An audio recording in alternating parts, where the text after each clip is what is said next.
Hello दोस्तों, welcome to my channel. आज हम पढ़ेंगे एचसीएम में यूनिट सेकंड, जिसका नाम है मेंटेनेंस ऑफ स्टॉक, जिसे हिंदी में स्टॉक का रखरखाव भी कहते हैं। अब बात करते हैं मेंटेनेंस ऑफ स्टॉक के बारे में। तो पहले हम बात करेंगे इसकी डेफिनेशन के बारे में। स्वास्थ्य केंद्र में अनेक प्रकार के उपकरण होते हैं जिसकी देखभाल और रखरखाव करना बहुत ज़रूरी होता है, क्योंकि अगर हम सामान को अच्छे से नहीं रखते हैं तो वह ख़राब हो सकता है। फॉर एग्जाम्पल, बिस्तर, बिछाने वाला सामान जैसे कि चादर एक्सेट्रा, इंस्ट्रूमेंट में scissor, forceps etcetera and furniture. अब कुछ ऐसे पॉइंट्स के बारे में बात करेंगे जो कि इम्पोर्टेंट होते हैं और इनका ध्यान रखना चाहिए। तौलिया व चादर आदि में कोई जंग या दाग लगा है तो उसे तुरंत धोना चाहिए। इंस्ट्रूमेंट को हमेशा धोने के बाद सुखाना चाहिए जिससे इंस्ट्रूमेंट में जंग नहीं लगता है। फर्नीचर को भी साफ करके रखना चाहिए। कोई भी सामान जब हम मंगाते हैं तो उसका रिकॉर्ड ज़रूर होना चाहिए। सारे इंस्ट्रूमेंट की गिनती ज़रूर होनी चाहिए। स्टॉक को लॉक करके रखना चाहिए। जो सामान पहले लिया गया है उसे पहले ख़त्म करना चाहिए। वैक्सीन को रेफ्रिजरेटर में रखना चाहिए। दवाइयों की एक्सपायरी डेट चेक करनी चाहिए। अगर दवाई एक्सपायर हो चुकी है तो उन्हें फेंक दें। नींद की दवाइयों को लॉक लगा कर रखना चाहिए।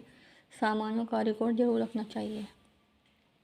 तो ये थे कुछ इंपॉर्टेंट पॉइंट। अब बात करते हैं नेक्स्ट टॉपिक के बारे में, हाउ टू यूज़ इंडेंट, जिसे हिंदी में सामान को कैसे इस्तेमाल करना चाहिए ये भी कहते हैं, जिसके अंदर टॉपिक आता है फीफो, जिसकी फुल फॉर्म होती है फर्स्ट इन और फर्स्ट आउट, जिसका मतलब होता है जो सामान पहले लाया गया है उसे पहले इस्तेमाल करना चाहिए। ऐसा करने से जो सामान पहले आया है वो ख़राब नहीं होगा और सामान अच्छे से इस्तेमाल हो जाएगा। अब हमारा नेक्स्ट टॉपिक आता है calculation of indent as per populations requirement, जिसे हिंदी में जनसंख्या की ज़रूरत के अनुसार मांग पत्र की गणना करना कहते हैं। जब हम मांग पत्र बना रहे होते हैं उस समय हमें यह ध्यान रखना चाहिए कि हम कितनी जनसंख्या पर और कितने दिन का मांग पत्र बना रहे हैं। हमें जितना ज़रूरत है उतना ही मंगाना चाहिए, कभी भी ज़्यादा और कम नहीं मंगाना चाहिए। मांग पत्र बनाने से पहले कुछ मुख्य बिंदु ध्यान रखने चाहिए। तो ये टॉपिक था हमारा कंप्लीट होता है। अब बात करते हैं नेक्स्ट टॉपिक के बारे में, जो है कि लिस्ट को हमें ABC आइटम में बना लेना चाहिए। तो फर्स्ट आइटम आता है हमारा आइटम ए। इसके अंदर जो सामान बहुत महंगा है उसे कम से कम मंगाना चाहिए और उसकी देखभाल भी उतनी ज़रूरी होती है।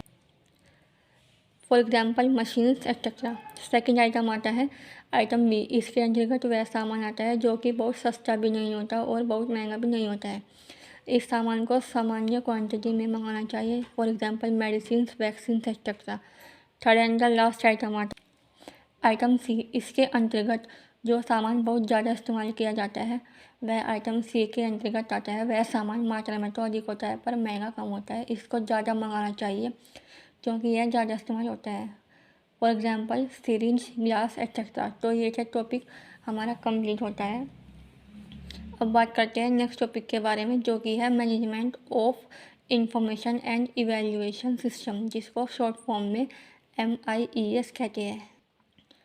तो चलिए इसके बारे में बात करते हैं। किसी भी कार्यक्रम को सफल बनाने के लिए मूल्यांकन करना आवश्यक है। सूचना के आधार पर प्रबंधन करना चाहिए और निम्न प्रकार उसका मूल्यांकन करना चाहिए। मूल्यांकन के आधार पर कार्यक्रमों में परिवर्तन करना आवश्यक है। मूल्यांकन के आधार पर स्वास्थ्य कार्यक्रम की सफलता और असफलता का पता चलता है। उसके आधार पर हम और भी नए कार्यक्रम बना सकते हैं। अब आता है हमारा नेक्स्ट टॉपिक, जो कि है मेंटेनेंस ऑफ रिकॉर्ड।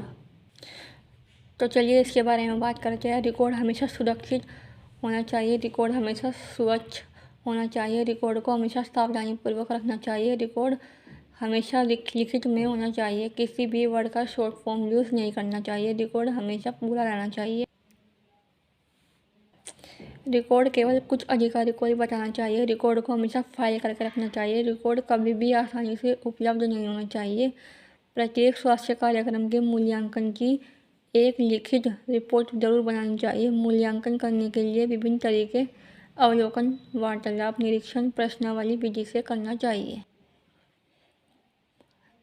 तो अब बात करते हैं यूनिट के लास्ट टॉपिक के बारे में, जो कि है रिपोर्ट ऑफ सब सेंटर। इसमें उपकेंद्र पर स्वास्थ्य कार्यकर्ता को प्रतिमाह रिपोर्ट बनाकर निरीक्षक को देनी पड़ती है। उपकेंद्र के कार्य के बारे में रिकॉर्ड हमेशा लिखित और स्टोर में बंद करके रखना चाहिए, जिसकी जानकारी सिर्फ कुछ सीनियर्स को ही होनी चाहिए। रिकॉर्ड निम्न प्रकार के हैं: टीकाकरण कार्य, माता शिशु संबंधी कार्य, परिवार नियोजन कार्य, गृह मुलाकात, छोटी छोटी बीमारियों का इलाज, संक्रामक रोग, महत्वपूर्ण घटनाएं, स्वास्थ्य शिक्षा गतिविधियाँ, पल्स पोलियो कार्यक्रम। तो दोस्तों, इसी के साथ आज की वीडियो में यूनिट सेकंड कंप्लीट होती है। कल की वीडियो में हम पढ़ेंगे चैप्टर 3 के बारे में। फ्रेंड्स, वीडियो अच्छी लगी हो तो लाइक शेयर सब्सक्राइब ज़रूर करें और प्लीज़ कमेंट भी ज़रूर करें। Thank you so much guys for watching this video. और हाँ, जिसको मॉडल्स की लॉन्ग वीडियो चाहिए प्लीज़ कमेंट करें। Thank you so much.